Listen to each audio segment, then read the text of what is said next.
الحمدللہ رب العالمین والصلاة والسلام علی رسولہ الکریم اما بعد فاعوذ باللہ من الشیطان الرجیم بسم اللہ الرحمن الرحیم ترى کثیرا منہم یتولون الذین کفروا لبئس ما قدمت لهم انفسهم ان سخط اللہ علیہم وفی العذاب هم خالدون صدق اللہ العظیم فجاء محمد سراج منیرا فصلوا علیہ کثیرا کثیرا۔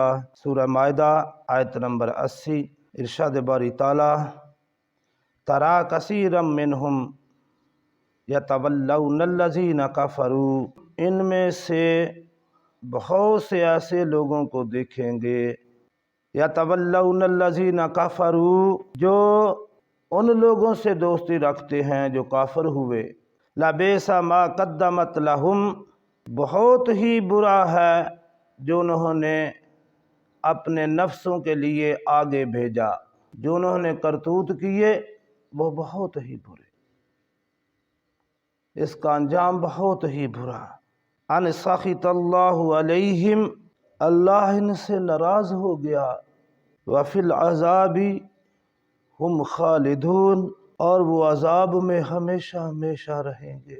یہ آیت یہودیوں کے اس گروہ کی طرف اشارہ ہے جنہوں نے حضور نبی اکرم صلی اللہ علیہ وآلہ وسلم کے ساتھ مدینہ منورہ میں معاہدہ کیا، لیکن اس معاہدہ کے باوجود وہ کفار مکہ کے ساتھ رابطے میں رہے، ان کے ساتھ دوستی بناتے رہے، در پردہ مسلمانوں کی مخالفت اور دشمنی کرتے رہے، اور کافروں کو کہتے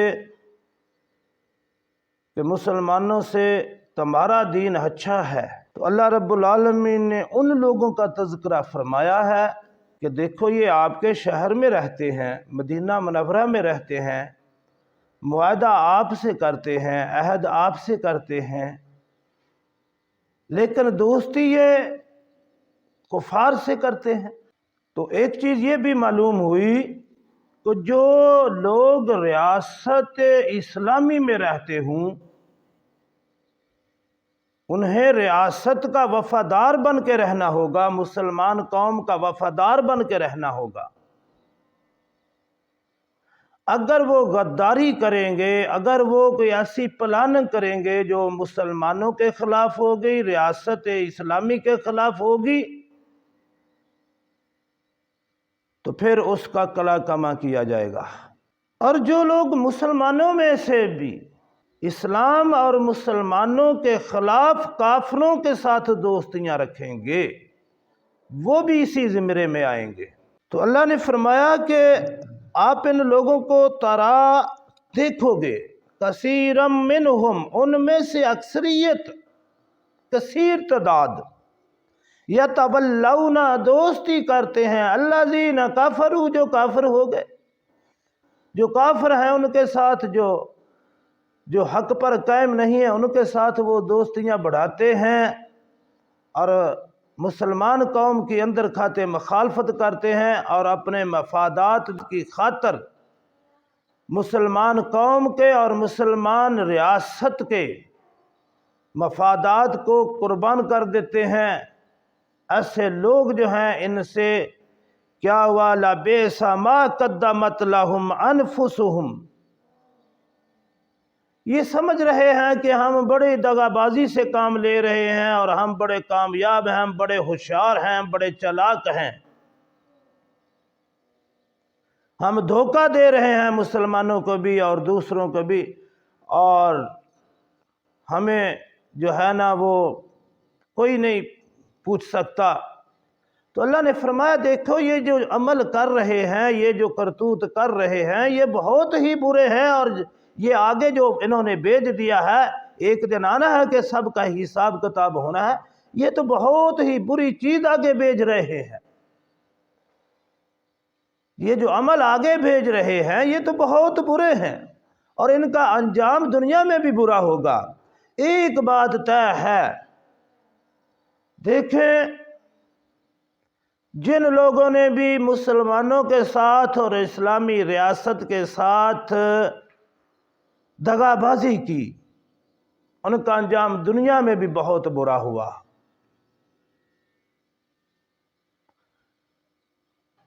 ہمارا وطن پاکستان ہے، ہم دیکھ رہے ہیں، تاریخ اٹھا کے دیکھ لیں، جس حکمران نے، جس شخص نے اس وطن پاکستان کے ساتھ اور اس قوم کے ساتھ غداری کی، اس کا انجام دنیا میں ہی آپ دیکھ لیں، تاریخ اٹھا کے، بہت برا انجام ہوا اس کا۔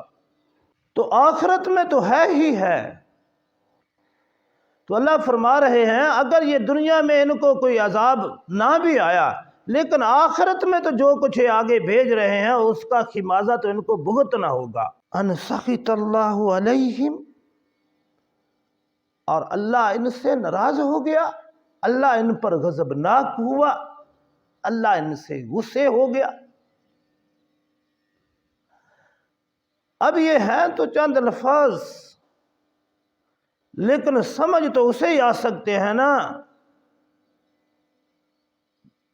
جس نے محبت کی ہو، جو محبت کو سمجھتا ہو، جو محبت کے پراسس سے گزر رہا ہو، اسے ہی سمجھ آ سکتی ہے کہ کسی محبوب کا ناراض ہو جانا کتنا دردناک اور کربناک ہے۔ یہ اندازہ ایسے تو نہیں ہو سکتا۔ یہ تو کسی عاشق سے پوچھیں کہ جب اس کا محبوب ناراض ہو جائے تو وہ تو جہنم سے بھی بری سزا ہے۔ سب سے بری سزا محبوب کا ناراض ہو جانا۔ تو اللہ نے فرمایا ان سخط اللہ علیہم، اللہ ان سے ناراض ہو گیا۔ یہ چھوٹی سزا ہے کہ مالک ہی ناراض ہو جائے، آقا ہی ناراض ہو جائے، خالق ہی ناراض ہو جائے، اللہ ہی ناراض ہو جائے۔ ہم ان چیزوں کو سمجھتے نہیں ہیں، ہم نے اللہ کے ساتھ محبت کی ہی نہیں، ہمیں کیا سمجھ لگے گا کہ اس آیت میں اللہ کیا فرما رہے ہیں۔ ناراض ہونا تو دور کی بات ہے، منہ پھیر لینا ہی عاشق کے لیے موت ہے۔ اللہ کرے ہمیں بھی اللہ کے ساتھ محبت کا ایک خاص درجہ نصیب ہو، ہمیں تب سمجھ لگے گی کہ یہ آیت کیا کہہ رہی ہے۔ میرے بھائی، اللہ کا ناراض ہو جانا جہنم کی سزا سے بھی بڑی سزا ہے۔ اگر عشق ہو، محبت ہو تو پھر اس چیز کا اندازہ ہو سکتا ہے۔ ہیں تو دو تین لفظ ہی، لیکن ان دو تین لفظوں میں ہی بہت گہری بات اللہ نے فرمائی ہے۔ ان سخط اللہ علیہم، اور جن سے اللہ ناراض ہو گیا، اب ان کا ٹھکانہ کیا ہوگا؟ وَفِي الْعَذَابِ، عذاب، اور وہ عذاب میں ہوں گے، دردناک عذاب، جہنم کا عذاب۔ اور جب محبوب ناراض ہوتا ہے نا تو بندے کے اندر ایک جہنم بن جاتی ہے، بندے کا دل اندر سے جلتا ہے، اندر سے۔ حضرت ابوبکر صدیق رضی اللہ تعالی عنہ جب آپ صلی اللہ علیہ وآلہ وسلم کا وصال ہوا، حضور نبی اکرم صلی اللہ علیہ وسلم سے جدائی ہوئی، اب بہت زیادہ اندر ہی اندر روتے رہتے تھے، اور آپ کے منہ سے ایسے سمیل آتی تھی جیسے کوئی کلیجی بونی جا رہی ہو، کلیجی سڑ رہی ہو، ایسی خوشبو آتی تھی۔ طبیبوں کو بلایا گیا، ڈاکٹروں کو بلایا گیا کہ یہ کیا ہے؟ آپ بھی پریشان، حضرت ابوبکر صدیق بھی پریشان کہ میرے منہ سے یہ کیسے سمیل آتی ہے؟ تو پھر کسی بڑے ہی دانا آدمی نے فرمایا، کہنے لگا حضرت یہ کوئی بیماری نہیں، یہ تو آتش ہجر ہے، یہ تو جدائی کی آگ ہے جو آپ کے کلیجے کو جلا رہی ہے۔ تو میرے بھائی جہنم کی آگ تو باہر سے ہوگی نا، جو عاشق ہوتا ہے، جو محبت کرنے والا ہوتا ہے، جب اس کا محبوب ناراض ہوتا ہے تو ایک آگ اندر سے بھی آتی ہے جو بندے کو اندر سے جلاتی ہے، ایک آگ اندر لگی ہوتی ہے، وہ آگ جہنم کی آگ سے کہیں زیادہ تکلیف دہ ہوتی ہے۔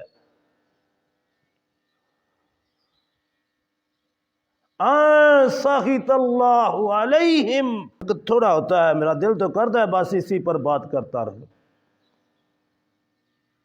ہمیں سمجھ تو لگ جائے کہ اللہ کے ساتھ محبت کیسی ہوتی ہے اور اللہ کی ناراضگی کیسی ہوتی ہے۔ حضرت رابعہ بصری رحمت اللہ علیہ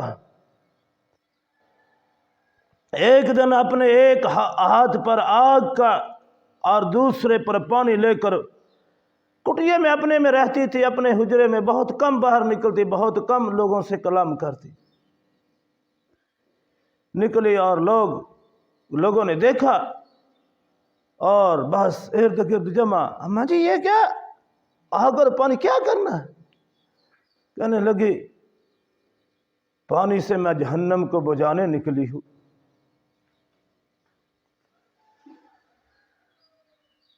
تو اماں جی یہ آگ، کہنے لگی میرا دل چاہتا ہے کہ میں اس آگ سے جنت کو جلا دوں۔ لوگوں نے کہا اماں جی ٹھیک ہے آپ جہنم کو تو بجھا دیں، آپ سمجھ آتی ہے، لیکن جنت کو کیوں ساڑنا ہے؟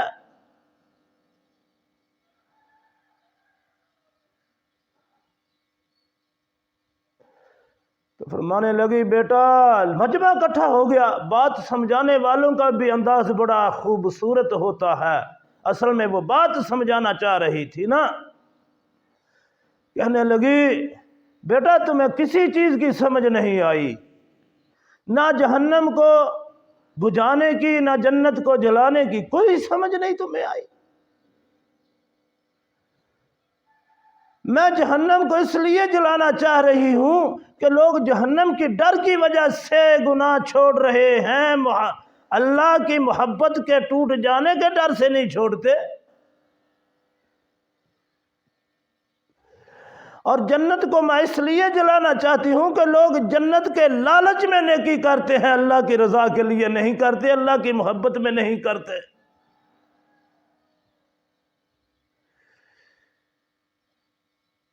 جب اندر ایک محبت پیدا ہوتی ہے تو جنت ثانوی حیثیت میں چلی جاتی ہے، اول درجے میں اللہ کی رضا محبت آ جاتی ہے، بندہ پھر نیکی کا کام اللہ کی رضا میں کرتا ہے، اللہ کی رضا کے لیے کرتا ہے، اللہ کی محبت میں کرتا ہے، اور اصل عمل یہی ہے۔ جنت تو ایک مقام ہے، اللہ سے ملنے کا مقام ہے، اللہ والے تو محبت والے تو جنت بھی اسی لیے مانگتے ہیں کہ وہاں محبوب سے ملاقات ہوگی، اللہ سے ملاقات ہوگی۔ ان کی نظر پھل میوجات اور محلات اور حور و قصور پر نہیں ہوتی، ان کی نظر اللہ پر ہوتی ہے کہ وہاں اللہ سے ملاقات ہوگی، اللہ کا دیدار ہوگا۔ اور میرے آقا کا فرمان بھی ہے نا، آپ دعا کیا کرتے تھے، کبھی کبھی میں بھی وہ دعا کرتا ہوں،